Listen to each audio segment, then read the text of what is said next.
Welcome back to Easy English with PJ, the podcast where real English becomes simple, practical, and builds your confidence. I am PJ. And I am Logan. Today, we are talking about something that secretly scares a lot of English learners. Big numbers? Yes, the kind you see in meetings, reports, and presentations. The kind that suddenly makes your brain stop working. You know that moment when someone says, "Can you read that number out loud?" and your heart starts beating faster? That is exactly what we are talking about today.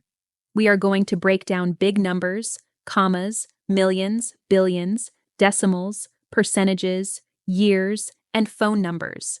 And by the end of this episode, you will not just understand big numbers. You will say them clearly and confidently. So if you have ever frozen in a meeting, Or avoided speaking because of numbers? this episode is for you. All right, let's jump into the story. Hey, you've got that look again. What look? The "I survived something" look. What happened? Can I confess something? Something slightly embarrassing? That already sounds serious. What happened? So, we had that department meeting this morning. Yeah, I heard it ran long. It ran long because of me. Well, not because of me, but okay. So the manager puts a report on the screen, big spreadsheet, lots of numbers. And then she looks around the room and says, "Can someone read out the total from column D?" Oh no. And I don't know why, I made eye contact. You know how they say don't make eye contact with wild animals? Same rule applies to managers holding spreadsheets. I did not follow the rule. She called on you. She called on me. She said my name and smiled, and I looked at the number and my brain just shut off, like a computer that got too hot, just gone. What was the number? 1,234,567. That was the number. You just said that so easily. That's what I want to show you. But first, what did you actually say? In the meeting? I said 1, 2, 3, 4. You read the digits. I read every individual digit like I was reading a phone number. 1, 2, 3, 4, 5, 6, 7. 7 digits. Like a robot, like a confused robot. And the whole room just stared. What did the manager do? She said, "Thank you," in the voice that means, "Please never do that again." And then my coworker, who has been here 3 months, he just goes, 1,234,567. And everyone nods and moves on, and I wanted to slide under the table and live there. Okay, first of all, I'm not laughing at you. You are literally laughing at me. I'm laughing because I feel for you. But here's the thing. What you felt, that panic, that shutdown, that is extremely common. Big numbers are actually one of the hardest things in English. Because nobody teaches the system. They just say, memorize it, and expect you to figure it out. Yes, it just looks like too many digits, all crammed together, threatening me personally. Okay, we're fixing this right now. Look at this number, 1,234,567. Don't look at the digits. Look at the other things. What do you see besides numbers? I see commas. The commas. Those two little commas. They are the entire secret. Everything you need is in those commas. The commas? Every comma is doing work for you. Each one has a name. Each one is a landmark, like a sign on a highway telling you where you are. Wait, the commas have names? They do. Okay, let's start small. Any number under 1,000, easy, right? 523. Nothing special. That part I can handle. It's when the commas appear that I start sweating. Exactly. So the moment a comma appears, that first comma, that's your signal. That comma means 1,000. That's its name. That's its job. So 5,000, what does the comma tell you? 5,000? Yes. The comma says 1,000 for you. You don't have to guess. The comma is speaking. And 250,000? 250,000? Perfect. The comma told you when to say 1,000. You just listen to it. Oh, so the comma isn't decoration, it's like a word that got turned into punctuation. That is a beautiful way to put it. Yes. Now, 2 commas. First comma from the right, 1,000. Second comma from the right, million. So 1,234,567 breaks into 3 chunks. Everything left of the second comma, millions. Everything between the commas, thousands. Everything after the last comma, just the rest. So this is 1,234,567? Say it. Full sentence. 1,234,567. That's it. You just read a 7-digit number. Wait, that wasn't painful. Because you didn't read 7 digits, you read 3 chunks. Your brain can handle 3 chunks, 7 random digits. Terrifying. 3 small groups with names. Easy. Oh my gosh, I've been looking at the whole number instead of breaking it. Almost everyone does. So, first comma from the right, 1,000? second comma, Million? third comma. Billion? Exactly. So 1 billion is 1 billion. just like that. Why has no one ever explained it to me like this? In school, they just said memorize it, and I felt stupid every single time. Because most people who explain numbers don't remember what it felt like to not understand them. But you don't memorize big numbers. You understand the pattern. Once you see the pattern, you never forget it. Okay, let me try 3,500. Go. 3,500. Perfect 2,400,000. 2,400,000. I did it. You did it. Now, what about zeros? Like 3,004,000. 3,000,000,000. No, skip the empty chunks. If a section is all zeros, you don't say it. That's just 3,004,000. That's it? That's it. The zeros are silent. Empty chunks disappear. Only say what's actually there. Skip the silence, read what exists. Exactly. Can I tell you something I haven't told anyone? Of course. Last year there was a big sales meeting. International clients, my boss, everyone. My boss asked me to read our annual revenue out loud. I looked at the number and froze. And what came out was so wrong that one of the clients wrote it down incorrectly and we had to send a correction email afterward. Oh no. My boss never said anything, but I saw the look. And after that, I stopped volunteering for anything with numbers. I sat in the back. I asked to follow up by email whenever numbers came up. I built my whole behavior around avoiding this one thing. And the worst part? I knew the number. I could think it correctly. I just couldn't say it out loud. That's not a you problem. You were never given the key, and then you were tested on the locked door, and when you couldn't open it, you thought the problem was you. It wasn't. The key is the commas. The key is always the commas. Okay, cheat code time. Yes, give me all the cheat codes. 4-digit numbers. Normal way to say 3,500? 3,500. Correct. But in casual conversation, Americans often say 3,500. 3,500. Same number. You take the first 2 digits, 35, and add 100. So 2,200 is 2,200. 1,800 is 1,800. 3,500 is 3,500. And people just understand that? Instantly. If your friend says, I paid 3,500 for that laptop, everyone knows exactly what they mean. When do I use which version? You read the room. Formal presentation or report? 3,500. Casual conversation? 3,500. Same meaning, different tone. So I have options now. That's what fluency actually feels like. Not just knowing one way, but knowing which way fits the moment. And since we're talking money, have you ever heard someone say grand? Like grand piano? Same word, completely different meaning. Grand means $1,000. He owes me $5,000. The repair costs $2,000. My rent is almost $2,000 a month. $2,000 a month? My rent is $2,000 a month, and I never knew I was allowed to say it like that. You've been saying it the long way this whole time? I've been suffering unnecessarily in multiple directions. Now, 1,500,000 make it short. 1,500,000, but wait, can I say 1.5 million? Where did you hear that? In meetings, I just didn't know if I was allowed to say it. It always seemed like something confident people said. It is something confident people say, and the moment you say it, you sound like one of them. 1.5 million, 1.2 million, 3.8 billion. The decimal is just a shortcut.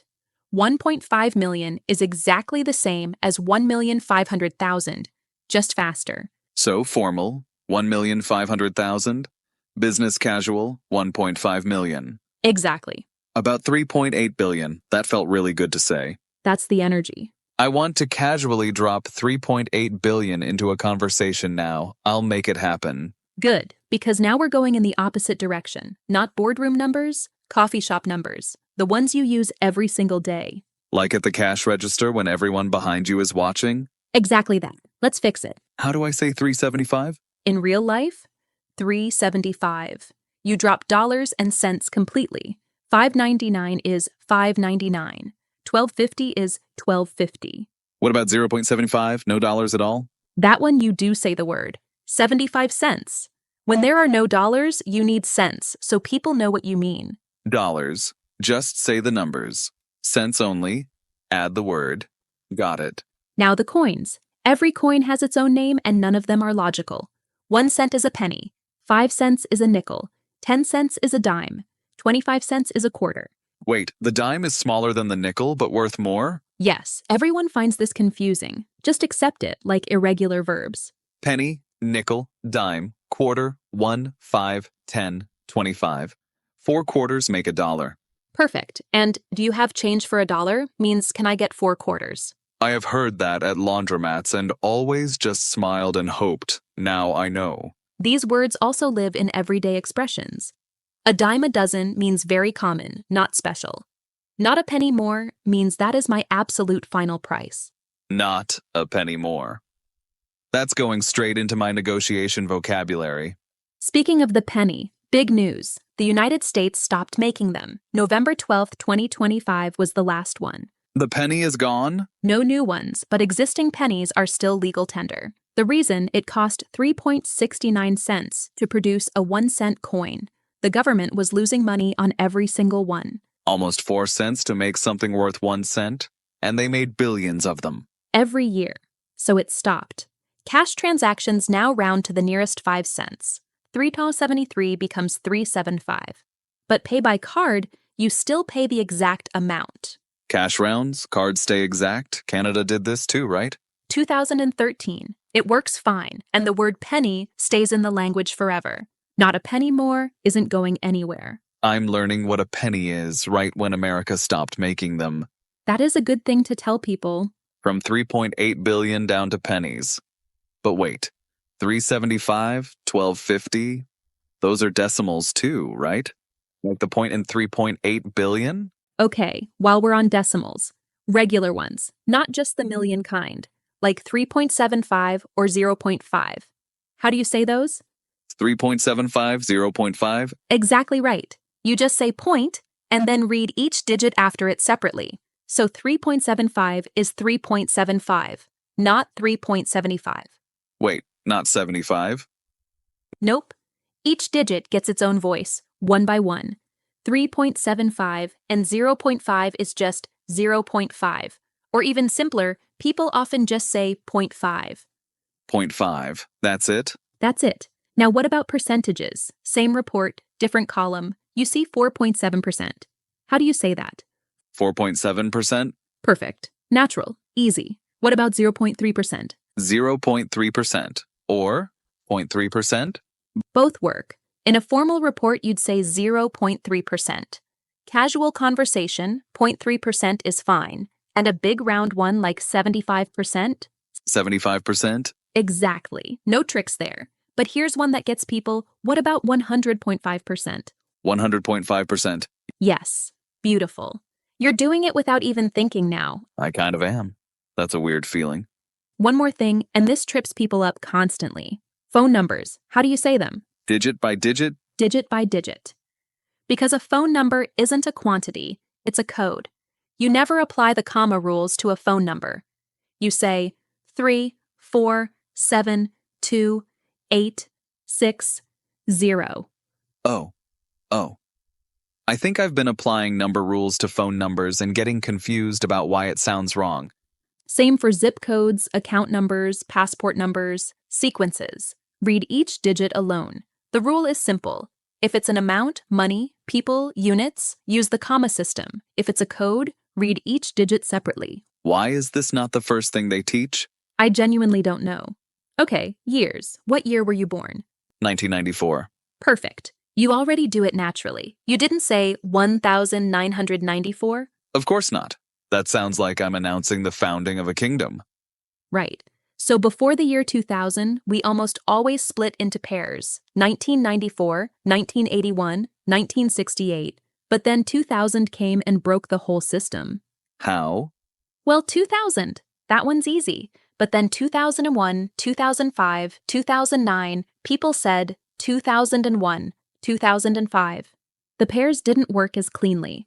So what happened after 2010? People started going back to pairs: 2010, 2015, 2019, 2020. Right now it's 2026.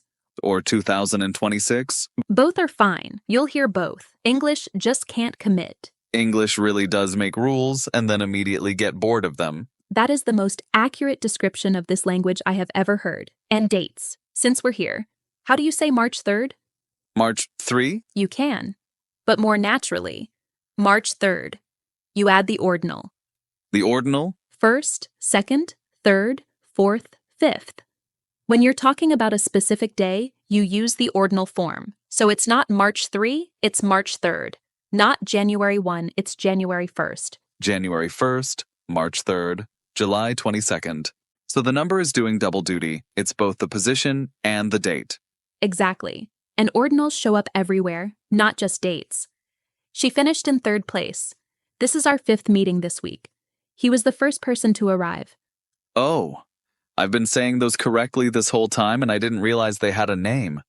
Most people don't realize that. They just absorb ordinals naturally. You already know them, you just didn't know you knew them. I keep finding out I know more than I thought I did. That's exactly what's happening. The knowledge was there. The confidence wasn't. Can I tell you something dramatic? You've been dramatic and wonderful this whole conversation. Go for it. I almost transferred to a different department last year. Not for career reasons, because the other department did more written reports and fewer verbal presentations. I was going to rearrange my entire career to avoid reading numbers out loud. And the answer was 2 rules about commas and a tip about skipping zeros. That's the thing about fear. It takes something small and puts it in the dark. And in the dark, everything looks enormous. You weren't afraid of a number. You were afraid of a number in the dark. And you just turned the light on. The light was always there. You just needed someone to show you the switch. Okay, test me. Something hard. All right, 24,307,850, go. 24,307,850. Wait. Stop. Where's your million? What? Count the commas. How many commas in 24,307,850? 2 commas, so the second comma means... Million. 24,307,850. There it is. I skipped the million. I just went straight to the chunks without naming the biggest one. That's the most common mistake. You get confident, you rush, and you forget to say what the second comma means. Always name it, always anchor it. 24,307,850. Perfect. Or about 24.3 million. Look at you. I rounded, and I almost got it wrong and then I got it right. That felt more real than getting it right the first time. That's how it actually works.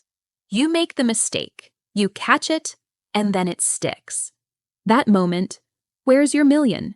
You'll never forget that. 24 million. Never skipping you again. One more, just for fun. What's today's date? February 28, 2026. And if someone asks what year the company was founded and you see 1998 on the slide, 1998? and the growth rate in the report is 8.3%, 8.3%. and the revenue milestone hit on the 3rd of this month, The 3rd. February 3rd. you just did 5 different number types in 30 seconds. I did, didn't I? See? The commas were always on your side. Next meeting, if anyone asks me to read a number, I'm not going to freeze. No? I'm going to find the commas, name my chunks, read the decimals, say the percentage, use the ordinal on the date, and say it all like I've known how to do this forever, because now I do. You do. Hey, thank you. Not just for the number thing, for not making me feel small while you explained it. You were never small. You just didn't have the map yet. I have the map now. You have the map now. Go get 'em. So what did we learn today? We learned that big numbers are not scary. Commas are your helpers. 1,000, million, billion. If it is money or quantity, read in chunks. If it is a code like a phone number, read each digit one by one. For decimals, say point. For percentages, add percent. For dates, use ordinals like first, second, and third. And most importantly, you probably knew more than you thought. Fluency is not always about learning something new. Sometimes it is about organizing what you already know. So next time someone asks you to read a number out loud, Find the commas name the chunks, and say it with confidence.